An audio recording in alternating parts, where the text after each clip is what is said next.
That competition is here to stay for the foreseeable future. There's no question about it.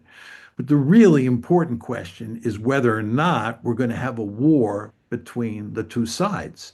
And this is a subject that concerns me and virtually everybody else who looks at what's going on in East Asia today. I do not think war is inevitable. And you want to remember that during the Cold War, and here we're talking about the security competition between the United States and the Soviet Union, where the United States was working mightily to prevent the Soviets from dominating Europe and even East Asia, we did not have a war. It ended peacefully.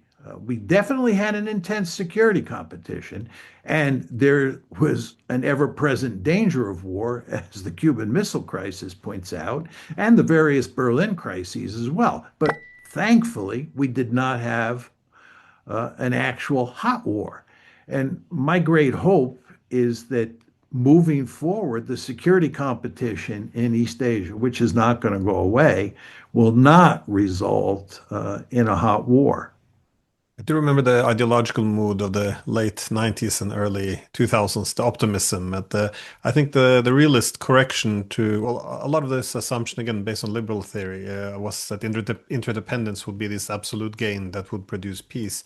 I think the realist approach to political economy focus more on the relative gains, so who gains the most. And I think this interdependence you saw between the Americans and the Chinese is every year production power shifted from the US to China. Every year China developed a more advanced technology. Every year, the Chinese were climbing up the global value chains, disrupting the international distribution of labor. And US debt kept growing, and the Chinese kept taking it over.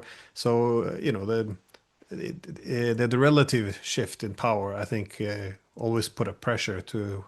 We reached a point now where um, the Americans are concerned about how big China is, and of course, China also feels that it's grown too big for the American-led regional security architecture. So, this mutual suspicion, I think, was yes, destined to create some tensions.